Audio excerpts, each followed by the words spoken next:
Ngumingiti ako habang kumukuha ng dinner order, ngunit lihim kong kinakalkula kung ang mga tip ngayong gabi ay sasakop sa pamasahe sa bus pauwi. Naghihintay ang aking anak sa library habang ako ay naghahain ng mga estranghero, at ang bawat dolyar ay tumutukoy sa aming kaligtasan.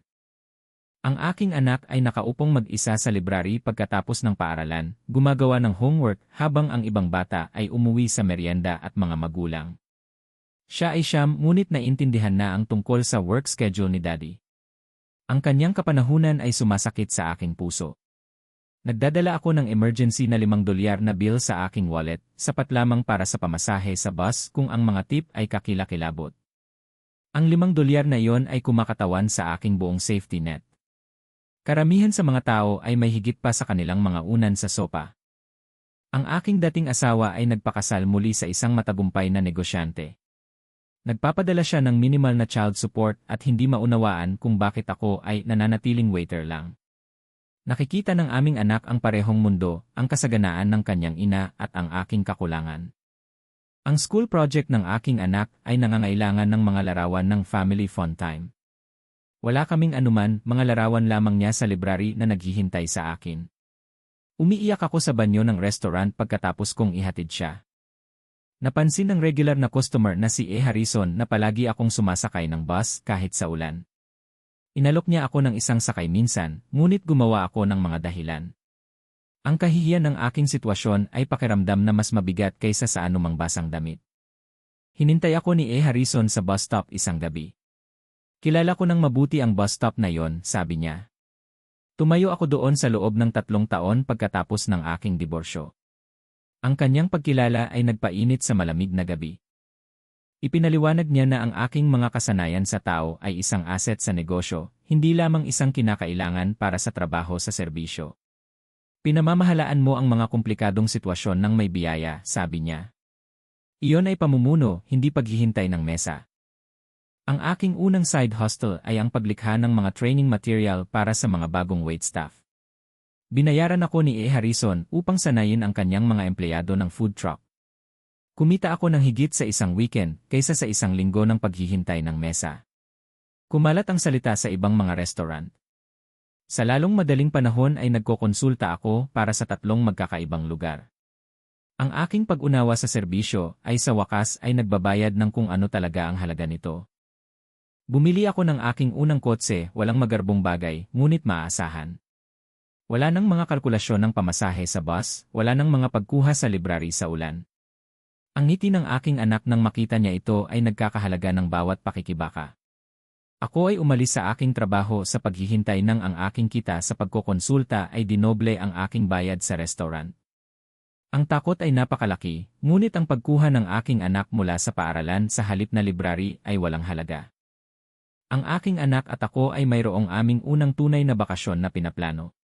Walang stress sa budget, pagpaplano lamang ng mga pakikipagsapalaran ng magkasama. Ang kanyang kagalakan tungkol sa dad-daughter time ay nagpapagaling ng mga taon ng pagkakasala. Binayaran namin ang lahat ng aking back child support. Ang panonood ng pasaning iyon na mawala ay mas maganda kaysa sa anumang papuri mula sa isang customer ng restaurant. Ang mga kadena ng aking nakaraan ay sa wakas ay nasisira. Ang aking dating asawa ay nakakakita sa akin ng iba ngayon. Humihingi siya ng payo sa pagiging magulang sa halip na pintasan ang aking karera. Ang pakikibaka ay nagtayo ng isang kredibilidad na hindi kailanman mabibili ng pera. Ngayon ay nakikipagsosyo ako kay E. Harrison sa mga proyekto ng pagkokonsulta sa restaurant. Ang mag-aaral ay naging kasamahan. Sinasabi niya na naintindihan ko ang mga service worker sa paraang hindi kailanman magagawa ng mga corporate trainer. Nag-empleyo ako ng aking unang empleyado, isang single parent mula sa aking lumang restaurant. Ang pagtuturo sa kanya ng negosyo ay pakiramdam na paglikha ng oportunidad sa halip na tumatanggap lamang ng mga order. Bumili kami ng aming unang bahay, isang maliit na bahay na may bakuran. Ang aking anak ay sa wakas ay maaaring magkaroon ng mga kaibigan ng walang kahihiyan. Ang katatagan ay naiba kapag itinayo mo ito sa iyong sarili. Ang pagkabata ng aking anak ay naiba na ngayon. Nagdadala siya ng mga kaibigan sa bahay, sumali sa mga aktibidad, at nakakaranas ng normal na mga bagay ng bata. Ang mga araw ng paghihintay sa library ay isang alaala lamang na aming nalampasan ng magkasama. Bumibisita pa rin ako sa aking lumang restaurant kung minsan. Ang mga bagong waiter ay may parehong pagod na hitsura na aking isinusuot dati. Ngumingiti ako sa pag-alam na itinayo ko ng paraan palabas sa halip na mabuhay lamang. Ang aking negosyo ay ngayon ay nag-empleyo ng 5 single parent mula sa service industry. Ang bawat pag-upa ay pakiramdam na pagsira ng isang generational cycle. Kami ay nagtatayo ng ibang uri ng negosyo ng pamilya. Nagdadala pa rin ako ng emergency na $5 na bill, ngunit ngayon ito ay sentimiento, hindi kaligtasan. Ang simbolo ng aking pakikibaka ay naging paalala ng aking lakas. Naiintindihan na ng aking anak ang pera sa isang malusog na paraan ngayon. Nakikita niya ito bilang isang tool para sa pagbuo, hindi lamang mabuhay. Ang pagkabalisa sa pananalapi ay nagtatapos sa kanyang henerasyon. Sinimulan namin ang isang college fund para sa aking anak.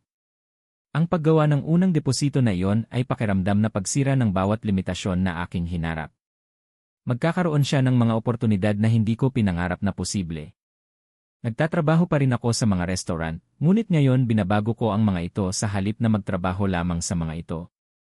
Ang industriya na aking bilangguan ay naging aking platform para sa pagbabago. Ang aking lumang ngiti ay baluti ng customer service. Ang aking bagong ngiti ay tunay dahil ako ay talagang masaya. Ang pagbabagong anyo ay hindi lamang pinansyal, ito ay emosyonal na kalayaan.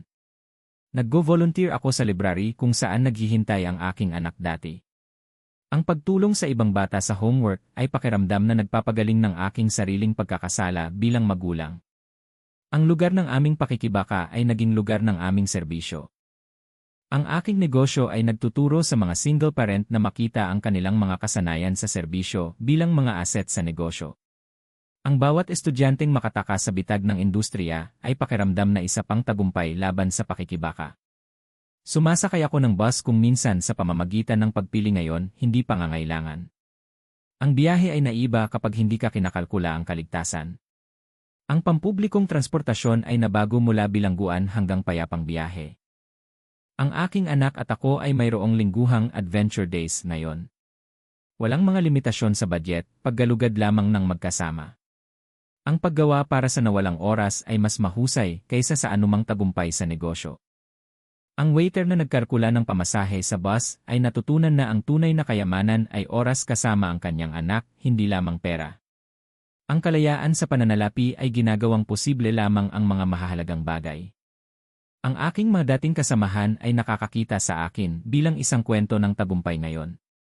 Tinatanong nila kung paano ako nakatakas sa halip na magreklamo lamang tungkol sa masamang tip. Ang pakikibaka ay nagtayo ng isang kredibilidad na walang degree ang makakapagbigay. Nagsiserve pa rin ako ng mesa kung minsan sa mga charity event ang mga galaw ay pamilyar, ngunit ang pakiramdam ay ganap na naiba. Ang serbisyo mula sa kasaganaan ay walang pakiramdam tulad ng serbisyo mula sa desperasyon. Ang bawat biyahe sa bus ngayon ay pakiramdam na isang pagdiriwang kung gaano kalayo ang aming narating. Ang mga kalkulasyon ng pamasahe ay nagturo sa akin na pahalagahan ang kalayaan sa transportasyon sa lahat ng anyo nito. Ang aking anak ay hindi kailanman makikilala ang library bilang isang waiting room. Nakikita niya ito bilang isang lugar ng pag-aaral at pagtuklas. Ang pagbabagong iyon ng pananaw ay ang aking pinakadakilang tagumpay bilang magulang. Nagkalkula pa rin ako kung minsan, ngunit ngayon ito ay mga projection ng negosyo, hindi pamasahe sa bus. Ang parehong isip na nakaligtas sa kakulangan ngayon ay nagtatayo ng kasaganaan. Ang tuol ay nabago sa layunin nito. Ang single father na nag-alala tungkol sa pamasahe sa bus ngayon ay nagmamaneho ng kanyang anak sa mga college tour. Ang paglalakbay mula sa kaligtasan hanggang sa pag-unlad ay nangyari sa isang nakalkulang desisyon sa isang pagkakataon. Ngayon kapag mumiti ako sa paghahain ng mesa, ito ay totoo. Ang mga kalkulasyon ng pamasahe sa bus ay nawala, pinalitan ng layunin. Ang waiter na nahirapan ng tahimik ay naging ama na nagtatayo ng pamana ng kasaganaan.